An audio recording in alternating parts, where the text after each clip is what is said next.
Varicose veins కి సరైన చికిత్స కోసం సంప్రదించండి ఎవిస్ హాస్పిటల్. నమస్తే రమగారు. నమస్తే జయ.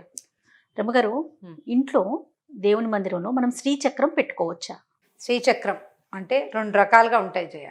సాధారణంగా చిన్న రేకు మీద, నువ్వు అదే అడుగుతుంటావు, రాగి రేకు మీద శ్రీచక్రాన్ని చక్కగా ఇట్లా చిత్రీకరించింది గీతలతో చేస్తారు. దీన్ని భూప్రస్థారం అంటారు. ఇట్లా పరుచుకుని ఉన్నట్టు ఉంటుంది. అది అందులో ఉండే చక్రాలు కోణాలు అన్నీ కూడా ఇలా పరుచుకుని నేల మీద పెట్టుకునేలాగా మేరు ప్రస్థారం అని ఉంటుంది. ఇట్లా పొడుగ్గా శ్రీచక్రంలో ఏముంటాయి, త్రికోణాలు, షడ్భుజాలు, వెరైటీగా ఉంటుంది, డిఫరెంట్గా. ఇన్ని కోణాలు, షట్కోణాలు ఉండాలి, తర్వాత ఇన్ని త్రిశూలాలు ఉండాలి, ఇవన్నీ లెక్క. ఆ లెక్క ప్రకారం ఇట్లా పైకి చేస్తారు కోణంగా. మేరు ప్రస్థారం అంటారు దీన్ని. పైకి ఉండేది దేవాలయాల్లో బాగా కనపడుతుంది మనకి, ఇట్లా మేరు ప్రస్థారం కనిపిస్తుంది. ఈ రేకుల మీద గీసేవి ఇళ్లలో ఎవరైనా ఇస్తుంటారు, గురూజీలు ఇస్తారు. మనమే శ్రీచక్రం పెట్టుకుంటే మంచిదని తెచ్చుకుంటాం. ఏ పూజ చేయకుండా నువ్వు షోకేస్లో పెడితే దానివల్ల ఏం ఉపయోగం లేదు. శ్రీచక్రం ఉన్నప్పుడు ప్రత్యేకమైన పూజా విధానం పాటించాలి. ఖచ్చితంగా ఉంది, దానికి నియమం కావాలి. ఆ నియమాలు చాలా ఉన్నాయి. కొందరి ఇళ్లలో అసలు పూజా విధానాలు ఏమీ ఉండవు. ఒక్కొక్కళ్ళకి ఆసక్తిగా ఉంటుంది, దైవ సంబంధమైన వ్యవహారం చేసేద్దామనిపించేస్తుంది. ఫోటోలు తెచ్చుకుంటారు, దేవతా విగ్రహాలు తెచ్చుకుంటారు. వాళ్ళు ఎవరింట్లోనో శ్రీచక్రం ఏరుంది, చాలా మంచిది, మనం కూడా చేద్దాం. వాళ్ళంతా చేసుకుంటున్నారు, మనం ఎందుకు చేసుకోకూడదు? దాని భావావేశానికి లోనవుతారు, తెచ్చుకుంటారు. ఈ శ్రీచక్రం అలాంటిది అండి. ఏంటంటే ఇది ఒక శక్తి స్వరూపం. సరిగ్గా చేయకపోతే మంచిది కాదు, చేస్తే మంచిది. చేయకపోతే ఏమవుతుంది అంటే, ఏమీ అవనప్పుడు నువ్వు ఎందుకు తెచ్చావు? ఏదో బాగా అవుతుందని కదా తెచ్చాం మనం, అత్యద్భుతమైన ఫలితం లభిస్తుందని తెచ్చుకున్నాం. అవును, సరిగ్గా చేయకపోతే ఇది నెత్తనిస్తుందేమో అని కూడా నువ్వు నమ్మాలి కదా. 100% నమ్మాలి కదండి. ఎప్పే అలాంటివి ఏం అవ్వవు, ఏం జరగదు అనడానికి వీల్లేదు. అది నమ్మి తెచ్చినప్పుడు ఇది కూడా మనం నమ్మాల్సిందే. అది నమ్ముతాం కానీ దీన్ని నమ్మం. విచిత్రంగా అలా ఎలాగ పాయింట్ చెప్పు. అవును కదా. ఉంది అంటే ఉన్నట్టు, లేదు అంటే లేనట్టే కదా. లేదు అంటే లేదు, ఉందంటే అన్నీ ఉన్నాయి. అది పగలు రాత్రి, నువ్వనుకున్నది ఉంటుంది, మేమనుకున్నది ఉంటుంది. అంతే కదా రమ్మగారు. పగలున్నప్పుడు రాత్రి ఉంటుంది, రాత్రి ఉంటే పగలుంటుంది, అంతే. అయితే ఈ శ్రీచక్రానికి ఏంటంటే సరిగ్గా సాంగంగా పూజ చేసుకుంటే విశేషమైన ఫలితాన్ని ఇస్తుంది శ్రీచక్రార్చన. అమ్మవారి స్వరూపం కాదు రమ్మగారు. కొన్ని కుటుంబాల్లోనే ఉండాలి, అలాంటి నియమం ఏమన్నా ఉందా? కొన్ని కుటుంబాలే అన్న నియమం లేదు జయ, ఎవరైనా చెయ్యొచ్చు. నియమం అందరికీ ఒకటే, ఆ కుటుంబానికైనా ఈ కుటుంబానికైనా నియమం ఒకటే. దానికి సుస్నాతులుగా ప్రతి వాళ్ళు స్నానాలు చేసి ఉండాలి, ఇల్లు ఎప్పుడూ శుభ్రంగా ఉండాలి, పూజా మందిరం పవిత్రంగా ఉండాలి, తర్వాత ఇంట్లో మైలలు అవి ఇవి కలుపుకోకూడదు, అన్న నివేదన సరిగ్గా ఉండాలి, మంత్రంతో అర్చన చేయాలి, ఎలా పడితే అలా చేయకూడదు. నీకు శుభ్రత ముఖ్యమే కానీ పూజ ముఖ్యం కాదు లాంటి భావాలకు వెళ్ళకూడదు.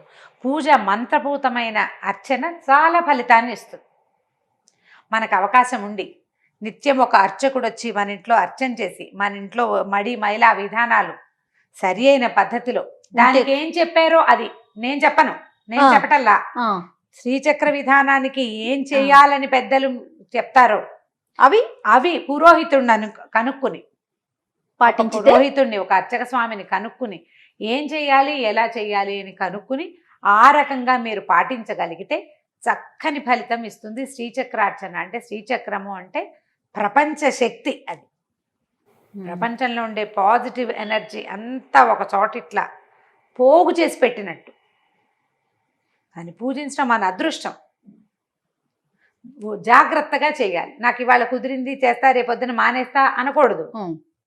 నియమ పాలన చాలా అవసరం. దానికి నియమాలు పాటించాలి. అన్న నివేదన తప్పకుండా చేయాలి. మన ఇంటికి వచ్చిన వాళ్ళు ఆకలితోటి వెళ్ళిపోకూడదు. కుంకుమార్చన అవి బాగా వాళ్ళంత కుంకంతో అర్చన చేస్తే బాగా అన్నదానం చేయాలి. అందుకని సాధారణంగా శ్రీచక్రాలు ఇళ్లలో పెట్టుకోవద్దు అని చెప్తారు. ఇంట్లో ఆనుచానంగా వస్తాయి, పెద్దల నుంచి వచ్చేస్తూ మన ఇంట్లో ఉంటాయి అనుకో, చేస్తావు. ఎవరినో అనుసరించి నువ్వు వాళ్ళు ఎవరో చేస్తున్నారని చూసి దానివల్లే వాళ్ళు బాగున్నారని భావించి తెచ్చుకుంటే నువ్వు ఆ నియమం పాటించు, నీకు బాగానే ఉంటుంది. పద్ధతులన్నీ మా ఇంట్లోవేనండి, ఈ పూజ మాత్రం వాళ్ళెవరిదో నేను తెచ్చుకుంటాను అనకూడదు. నువ్వు ఎవరిని చూసి ఈ పూజ పాటించాలని పెట్టుకున్నావో వాళ్ళలాగానే నీ జీవిత విధానాన్ని మార్చేసుకోవాలి. అంతేకా మరి. అంతే కదా. ఇప్పుడు అలాంటి జీవన విధానం ఉంటేనే ఇది సరిగ్గా కుదురుతుంది. ఇది ఒక పవర్ బ్యాంక్, ఒక పవర్ హౌస్ శ్రీచక్రం అంటే.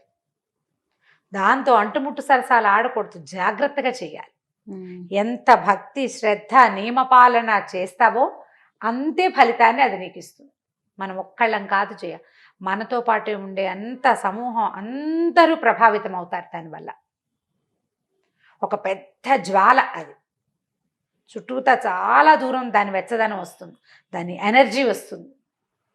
అంత ఎనర్జీ అందులోంచి పుట్టేలాగా చేయాలంటే అంత చక్కని పూజ, అంత మంచి నియమావళితో కలిగినటువంటి జీవిత విధానం మనకి అలవర్చుకుంటే బ్రహ్మాండంగా ఉంటుంది. చాలా మంచిది శ్రీచక్రార్చన. ఒకవేళ మనం పూజ అది చేయలేమండి, తెచ్చి షోకేస్లో పెట్టుకుంటాను అంటే కనుక షోకేస్లో పెట్టుకున్నది మిగిలిన ఫోటో లాగానే, దానివల్ల ఏ ఫలితము లభించదు.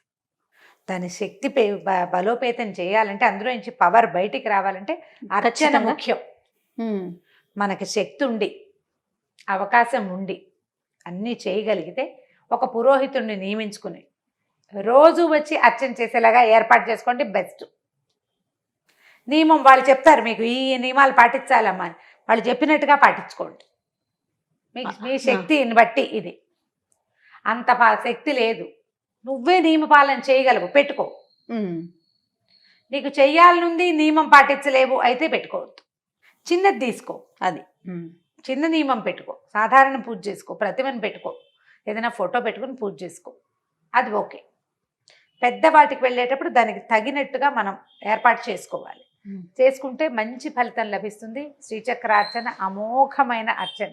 నవావరణ పూజ అని చేస్తారు, పౌర్ణములకి చేసే పూజ కూడా చాలా ఫలితాన్ని ఇస్తుంది. దానికి చాలా పెద్ద పెద్ద పూజలు ఉంటాయి, దాని విధానం చాలా పెద్దది, మంత్రంతో చేయాలి దాన్ని. మనకి రానప్పుడు పెద్దవి పెట్టుకోవకూడదు కదా, అది వచ్చా చేతొస్తే లక్షణంగా చేసి పెట్టుకోవచ్చు. ఇది మన ఇంట్లో లేకపోయినా కూడా సాధన చేయగలిగే వాళ్ళు పెట్టుకోవచ్చు, ఆనవాయితీ లేకున్నా కూడా పెట్టుకోవచ్చు అంటారు. పెట్టుకోవచ్చు.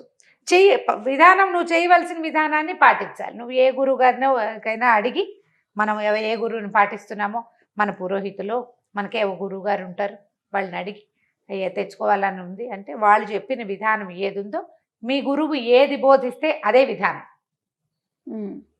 ఇప్పుడు నేను సేపు చెప్పా, మీ గురుగారు అదంతా ఏం అక్కర్లేదమ్మా, ఒటిగా పెట్టుకుని పూజ చేసుకో, ఏం కాదు అన్నారనుకో, చేసుకోండి. గురువునే ఫాలో అవ్వండి. అప్పుడు ఏదైనా నీ వల్ల దోషం జరిగితే అది గురువుగారిదే, మనది కాదు. ఓహో, గురువు చెప్తారు సులభమైన విధానం, వారు ఏదైనా బోధించగలిగితే లక్షణంగా చేసుకోవచ్చు. ఎప్పుడైనా ఏదైనా జయ, మనం దేవుణ్ణి ఎలా పిలిచినా వస్తాడు. నువ్వు మామూలుగా పిలుస్తావు, కన్నయ్య ఎక్కడనవరా నాయనా అంటావు, అప్పుడు వస్తాడు. కృష్ణ పరంధామ పద్మభూషణ అని పిలు, అప్పుడు వస్తాడు. అప్పుడు వస్తాడు. నీకు కృష్ణ పరంధామ అంటని రాదు, నీకు కన్నయ్య అంటమే వచ్చు. నువ్వు పరంధామ అంటని ట్రై చేయకు, ఇదే చేసుకో. భావం ముఖ్యం కదా, నీ లోభావం, నీ లోపల భావంతో నీ శక్తి ఎంత ఉందో అంతే పిలువు. ఆయన ఎవరో విష్ణు సహస్రనామం చెప్పాడని ఈ కన్నయ్య పదం మాత్రమే పలకగలిగిన వాడివి నువ్వు అక్కడికి వెళ్ళకు, అలా వెళ్ళొద్దు. నీకు భగవత్ సాక్షాత్కారం, భగవంతుడు అతను నీకు సహాయం చేయాలి, నీ ఇబ్బందులో భగవత్ శక్తి నీకు తోడుగా కావాలంటే నీ ఆర్తితోటి, నీ ప్రీతితోటి నువ్వు భగవంతుడిని ఎంత పిలవగలవో అంతతోటి. దాంట్లో ఇమిటేషన్ వద్దు, అసలు అందులోకి వెళ్ళకూడదు. మన శక్తి మేర మాత్రమే వెళ్ళమంటున్నా. మన శక్తిని బట్టి, నువ్వు భగవంతుడితో నువ్వు ఏర్పరచుకునే అనుబంధాన్ని బట్టి, నువ్వు ఎట్లా అనుబంధాన్ని పెట్టుకుంటే అట్లాగే. ఇప్పుడు చూడు, ఒక రాతికి పూజ చేస్తారు గంగానమ్మ, ఆమె పలుకుతుంది, ఆ చుట్టుపక్కల వాళ్ళు ఎవరు ప్రీతిగా ఇచ్చేస్తారు. పెద్ద పరాశక్తి 4 జాపి కాటుగా 18 చేతులతోటి ఇంత స్వరూపంతో నుంచుంటుంది ఇంకో చోట, ఏకవీరాదేవిని కొలిచేవాళ్ళు వాళ్ళకి పలుకుతుంది. ఆవిడే దేవత ఇప్పుడు కాదని అనలేం మనం.